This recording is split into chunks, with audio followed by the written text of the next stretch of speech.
नमस्कार, जय श्री कृष्ण। मैं जया गुप्ता।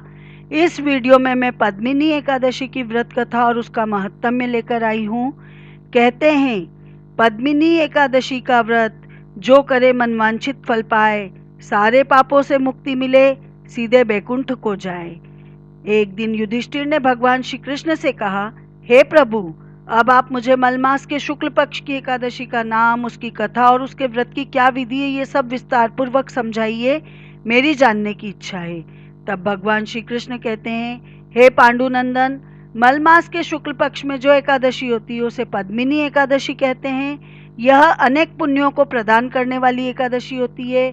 इसके व्रत के प्रभाव से मनुष्य विष्णु लोक की प्राप्ति को प्राप्त करता है। अनेक पापों को नष्ट करने वाली तथा शक्ति को प्रदान करने वाली इस एकादशी के व्रत की विधि मैंने पहले देवऋषि नारद जी को सुनाई थी। अब वही विधि मैं पुनः आपको सुनाता हूँ। ध्यान पूर्वक सुने। इस व्रत का आरंभ दशमी के दिन कर देना चाहिए। कांसे के पात्र में भोजन, मसूर, चने का दाल रखकर उनका दान करना चाहिए। शहद, शाक और पराये अन्न को दशमी के दिन नहीं खाना चाहिए। इस दिन अन्न का भोजन अवश्य करना चाहिए, परंतु नमक का त्याग कर देना चाहिए, यानी इस दिन अलूना भोजन करना चाहिए। दशमी की रात को भूमि पर सोना चाहिए और ब्रह्मचर्य व्रत का पूर्ण रूप से पालन करना चाहिए। और एकादशी के दिन सवेरे जल्दी उठकर नित्य कर्म करते हुए दातुन कुल्ले आदि से निवृत्त होकर किसी तीर्थ स्थान पर जाकर स्नान करना चाहिए तथा गोमय मृतिका, तिलकुश और आंवले के चूर्ण से विधि पूर्वक स्नान करना चाहिए। स्नान करने से पहले मिट्टी को शरीर पर लगाते हुए प्रार्थना करनी चाहिए कि हे मृतिका, तुम्हें भगवान विष्णु ने सतवाह रूप धारण करके निकाला था। ब्रह्माणी ने तुम्हें यह रूप दिया तथा मुनि कश्यप ने मंत्रों द्वारा तुम्हारी पूजा की है। अतः तुम मुझे श्री हरि की पूजा करने के लिए शुद्ध बना दो। इस तरह की उनसे आराधना करनी चाहिए। हे शंख चक्र गदाधारी देवों के देव श्री जगन्नाथ जी, आप मुझे स्नान करने की आज्ञा प्रदान करें। इस तरह से वरुण मंत्र का उच्चारण करते हुए स्नान करना चाहिए। पवित्र तीर्थों के अभाव में, यानी आपके यहाँ पवित्र तीर्थ नहीं हो, तो आप अपने गांव या शहर के तालाब, सरोवर या कुएं में स्नान कर सकते हो। और यदि वहां भी आप नहीं जा सकते हैं तो घर में शुद्ध ताजा जल से आप स्नान कर सकते हैं। स्नान करने के बाद साफ और श्वेत वस्त्र धारण करके संध्या के समय तर्पण करते हुए सोने की राधा कृष्ण की या महादेव जी, पार्वती जी की प्रतिमा को स्थापित करना चाहिए। प्रतिमा यदि सोने की नहीं है तो किसी अन्य धातु की, तो वो भी आप स्थापित कर सकते हो। और यदि वो भी नहीं है तो आप मिट्टी की बनाकर उनकी पूजन कर सकते हो। और चावल की ढेरी लगाकर उस पर तांबे का या मिट्टी का घड़ा स्थापित करना चाहिए।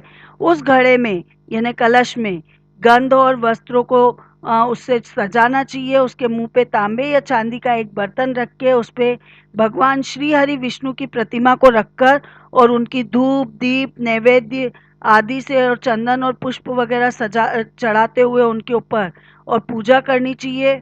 और भगवान की पूजा के बाद उनको भोग लगाते हुए और उनके सन्मुख नृत्य ज्ञान करते हुए भक्ति पूर्वक उनकी आराधना करनी चाहिए। इस दिन पतित और रजस्वला स्त्री का स्पर्श नहीं करना चाहिए।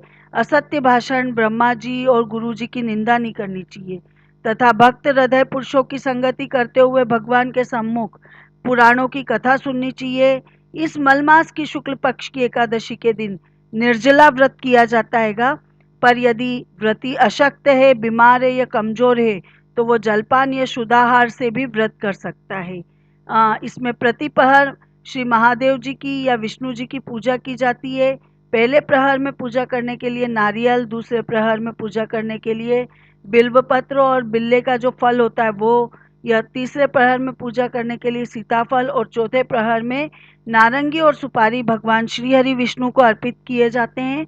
इस तरह के पूजा करने से पहले प्रहर में अग्नि का होम, दूसरे प्रहर में वाजपेयी यज्ञ का, तीसरे प्रहर में अश्वमेघ यज्ञ का, चौथे पहर में राष्ट्रीय यज्ञ का फल प्राप्त होता है। इनके फल के समान संसार में न तो कोई तप है और ना ही कोई दान है और ना ही कोई यज्ञ है। इसे करने वाले समस्त तीर्थों और यज्ञों के फल को प्राप्त करता है। इस प्रकार रात्रि में से सूर्योदय होने तक जागरण करना चाहिए। फिर स्नान करके ब्राह्मणों को भोजन कराना चाहिए और समस्त पदार्थ सहित भगवान की प्रतिमा ब्राह्मण को दान दे देनी चाहिए। जो मनुष्य इस प्रकार विधि पूर्वक इस व्रत की पूजन करता है, वो भगवान की पूजन करता है, उसका ये जन्म सफल हो जाता है और वो बैकुंठ को जाता है। हे युधिष्ठिर, अब मैं इस एकादशी के व्रत की कथा कहता हूँ, वो ध्यानपूर्वक सुनो। एक समय की बात है कि रावण जो है दैत्यराज, उसको कीर्तिवीर्य नाम के राजा ने पकड़कर अपने बंदी गृह में बंदी बना लिया था।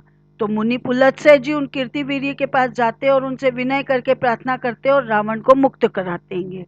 ये बात सुन के नारद जी कहते हैं, आश्चर्य प्रकट करते हुए पुलत्स्य मुनि से पूछते हैं कि हे मुनि, मैं तो ये बात मान ही नहीं सकता। रावण जैसा महान बलशाली जिसने एक समय पे सारे देवताओं को परास्त करके बंदी बना लिया था, वो किसी के का बंदी कैसे बन सकता है? ये सब कथा आप मेरे को विस्तार पूर्वक समझाओ।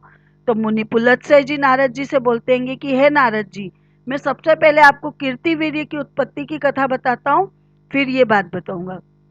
तो त्रेता युग में क्या हुआ कि उपकीर्तिवीर्य नाम का एक राजा था जो कि महिष्मती नगरी में राज्य करता था। उस राजा के 100 रानियां थी, परंतु उनमें से किसी से भी उसके ऐसा पुत्र नहीं हुआ जो उसका राजकाज संभाल सके। इस कारण राजा बहुत परेशान रहता था और वो समय समय पे अपने यहाँ अनेक विद्वान और ब्राह्मणों को बुला के पुत्र की प्राप्ति के लिए कभी यज्ञ करवाता, कभी हवन करता, कभी व्रत पूजा उपवास सब कुछ करता रहता था। तो उसने कई पुत्रेष्टि यज्ञ करवाए, फिर भी उसके कोई पुत्र नहीं हुआ। तो राजा खूब दुखी रहने लगा इसके कारण, और उसका मन सारे राज से चढ़ जाता है। तो वो राजकाज तो अपने मंत्री को सौंप के और वन में जाने लगता है। तो जब वो वन में जा रहा होता है तो उसके साथ उसकी एक पत्नी, 100 पत्नियां थी उसके तो एक पत्नी थी जो कि राजा हरिश्चंद्र की बेटी थी, उसका नाम था प्रमदा। वो भी अपने राजसी वस्त्र और आभूषण वगैरह को सबको त्याग के और भगवा वस्त्र धारण करके राजा के साथ वन में जाती है। अब वन में दोनों राजा रानी लगातार 10,000 वर्षों तक तपस्या करतेंगे, परंतु उनकी सिद्धि का कोई लाभ नहीं मिलता उनको। अब तप करते करते राजा के शरीर में केवल हड्डी रह जाती है। तो उनको देख के रानी प्रमदा को बहुत दुख होता है अपने पति की ऐसी हालत देख के।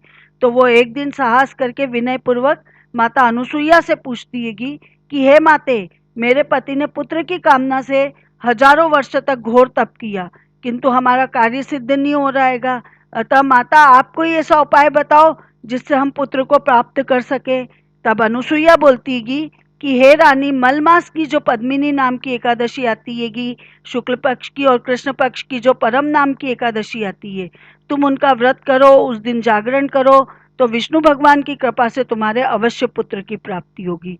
इस प्रकार से अनुसुईया ने रानी प्रमदा को व्रत की और जागरण की सारी विधि विधान बता दिया। अब प्रमदा रानी ये सब जान के और जैसे ही अधिक मास आता है तो वो एकादशी का व्रत करती है, जागरण करती है और विधि पूर्वक पूजन करती है, जिसके प्रभाव से भगवान श्री हरि विष्णु उस पर बहुत प्रसन्न हो जाते हैं और उसको वरदान मांगने के लिए कहते हैं। तो रानी स्तुति करके कहती है कि विष्णु जी से कि आप वरदान मेरे पति को दीजिए। भगवान विष्णु कहते हैं कि हे प्रमदे, तुमने मलमास में एकादशी का उपवास किया, मुझे मलमास बहुत प्रिय मास है मेरा, और एकादशी मुझे उससे भी ज्यादा प्रिय है। अब मलमास में आने वाली एकादशी तो मुझे सबसे ज्यादा प्रिय है। तुमने उसका व्रत किया, इसलिए मैं तुमसे खूब प्रसन्न हूँ और तुम्हें वर दे रहा हूँ। उसके बाद राजा ने उसके पति उपकीर्ति वीर्य के पास भगवान श्री हरि विष्णु गए और उससे कहा कि वर मांग लो, क्योंकि तुम्हारी पत्नी ने मुझे प्रसन्न किया है तो मैं उसे वर देना चाहता हूँ और वो चाहती कि वो वर तुम मांगो। तो राजा कहता है, हे भगवान, आप मुझे सबसे श्रेष्ठ, सबके द्वारा पूजित और आपके अतिरिक्त तो कोई भी देवता, दानव, मनुष्य उसे हरा नहीं सके ऐसा अजय पुत्र दीजिए। तब भगवान श्री हरि विष्णु उसको तथास्तु कह के अंतर ध्यान हो जाते हैं। अब वो राजा और रानी को भगवान के आशीर्वाद से वो आशीर्वाद प्राप्त करके वो वापस अपने नगर को जाते हैं और भगवान के आशीर्वाद से उनके कीर्ति वीर्य नामक पुत्र उत्पन्न होता है। अब भगवान के अतिरिक्त तो वो सबसे अजय था, कोई भी उसको हरा नहीं पाता था। इसीलिए उसने एक दिन रावण पर विजय प्राप्त की और उसे अपने यहाँ पर बंदी बना लिया। श्री कृष्ण जी बोले, हे धर्मराज, जो मनुष्य इस अधिक मास के शुक्ल पक्ष की पद्मिनी एकादशी का व्रत करता है और रात्रि को जागरण करता है, वो सारे श्रोता स्वर्ग को प्राप्त करते, मृत्यु के पश्चात वो वैकुंठ को जाते हैं। यह एकादशी जिस महीने में आती है और उस महीने में जिस चीज का सागार किया जाता है, उसी चीज का सागार अधिक मास की एकादशी पे भी किया जाता है। जैसे क्वार मास में आने पर अधिक मास, क्वार मास की शुक्ल पक्ष की एकादशी को सावे का सागार किया जाता है, तो इस पद्मिनी एकादशी पे भी सावे का सागार किया जाएगा। इति श्री पद्मिनी एकादशी महात्म में समाप्त। आपको मेरा ये वीडियो अच्छा लगा हो तो इसे लाइक और शेयर कीजिए। अभी तक यदि आपने मेरे चैनल को सब्सक्राइब नहीं किया है तो कृपया मेरे चैनल को सब्सक्राइब कीजिए, बेल आइकन को हिट कीजिए ताकि मेरे नए वीडियोस के नोटिफिकेशन आपको तुरंत प्राप्त हो। हिंदू धर्म, संस्कृति, तीज त्योहार, व्रत कथा, रीति रिवाज इत्यादि जानने के लिए मेरे साथ बने रहिए। जय श्री कृष्ण।